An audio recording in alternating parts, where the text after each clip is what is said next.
Entertainment for you के नाजरीन खुशामदीद। Italy में जंग अजीम के दौरान बड़ई गिपेटू अपने बेटे कार्लो को नादानिस्ता फिजाई बम के दौरान खो देता है। गिपेटू ने अपनी कब्र के करीब देवदार का शनिक लगाकर अपनी याददाश्त का एहतराम किया और अगले 20 साल अपने नुकसान पर सोग में गुजारे। सेब्स्टैन नामी एक अंतरुपमॉर्फक क्रिकेट नतीजे में देवदार के दरख्त में रहाइश इख्तियार करता है। गिपेटू बाद में नशे में धत गुस्से में दरख्त को काट देता है ताकि उसकी लकड़ी से नया बेटा पैदा कर सके। वो कठपुतली को अधूरा छोड़कर नशे में निकल जाता है और एक नीले रंग का वुड स्प्राइट इसे जिंदा करता है। इसका नाम पिनोकियो है।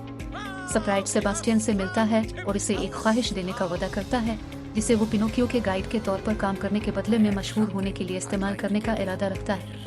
गिपेटू को बाद में पता चला कि पिनविचियो जिंदा है और चर्च जाते वक्त इसे एक अलमारी में बंद कर देता है, लेकिन पिनविचियो इसका पीछा करता है और गांव वालों को खौफजदा करता है।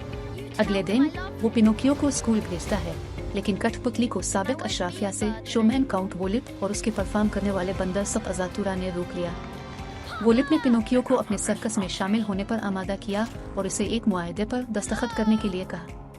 गिपेटू के पिनविचियो को घर लाने के लिए पहुंचने के बाद इसकी और वोलिप की टग अफवार हुई, जिसके नतीजे में पिनविचियो को सड़क पर फेंक दिया गया, जहां से एक कार ने ठुकर मार दी। पिनोकियो को बाद की जिंदगी में भेजा जाता है, जहां वो मौत से मिलता है वुड स्प्राइट की बहन। वो पिनोकियो को बताती है कि वो लाफानी है और वो फानी दुनिया में वापस आ जाएगा जब 1 घंटा का गिलास बह जाएगा। खबरदार करती है कि जब भी वो वापस आएगा इसके बाद की जिंदगी में गुजारने वाला वक्त बढ़ जाएगा। फानी दुनिया में वापस आते हुए पिनोकियो ने वोलिप के सर्कस में शामिल होने का फैसला किया, दोनों गिपेटू के लिए नकद रकम हासिल करने के लिए और सख्त पोडेस्टा के जरिए रायल इतालवी फौज में शामिल होने से बचने के लिए। जब सेब्स्टैन और गिपेटू उसे समंदर में तलाश करते हैं तो उन्हें एक देवहैकल डार्कफिश ने निगल लिया। अपनी एक परफॉर्मेंस के दौरान पिनोकियो ने वोलिप की बदसलूकी का बदला लेने के लिए वजीर आजम बेनेटो मुसोलिनी के लिए एक साबिका हुब अलवतानी के गीत की टॉयलेट मुजा से भरी पैरोडी गाया और उसे गोली मार दी गई। एक बार फिर वो मर गया। इसे दोबारा जिंदा किया जाता है, लेकिन पोडेस्टा उसे एक तरबियती कैंप में ले जाता है जहां दूसरे छोटे लड़के खुद को जंग में लड़ने की तरबियत देते हैं। पिनोकियो पोडेस्टा के बेटे कैंडल ओकर से दोस्ती करता है, जो अपने वालिद को मायूस करने और कमजोर नजर आने से खौफजदा है। पिनोकियो के मशवरे पर कैंडविक अपने वालिद के साथ खड़ा होता है, लेकिन तरबियती कैंप पर बमबारी हो जाती है जिससे हलाक हो जाता है। पिनोकियो फरार होने में कामयाब हो जाता है और इसे वोलिप ने पकड़ लिया। कठपुतली के खिलाफ इससे पहले इसकी तजलील करने का बदला लेना चाहता था, लेकिन मुदाखलत करता है और उन्हें एक पहाड़ पर भेज दिया जाता है।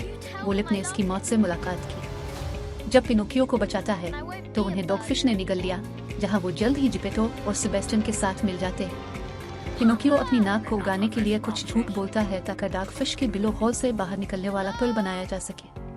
जैसे ही वो फरार हो जाते हैं, डॉगफिश उन्हें दोबारा खाने की कोशिश करती है और पिनोकियो को बहरिया की बारूदी सुरंग में धमाका करके खुद को कुर्बान करने पर मजबूर कर देती है। मौत से दोबारा मिलने पर वो जल्द वापस भेजने का मुतालबा करता है ताकि वो गिपेटू को डूबने से बचा सके, इस हकीकत के बावजूद कि इसके नतीजे में इसकी मौत वाक़ई होगी। गिपेटू को बचाने के बाद पिनोकियो की मौत हो जाती है, जिससे सेब्स्टैन ने पिनोकियो को वापस आने की अपनी ख्वाहिश का इस्तेमाल करने का इशारा किया। ताहम जैसा कि मौत ने पिनोकियो को बताया, वो अपने तमाम चाहने वालों को जिंदा रहने का इंतजाम करता है, जैसा कि जिपेटो, सेबेस्टियन और की मौत हो चुकी है और पिनोकियो ने जिंदगी की नई मुहिम जोई के लिए नामालूम हिस्सों का सफर करने का फैसला किया है जब तक कि इसका वक्त खत्म न हो जाए।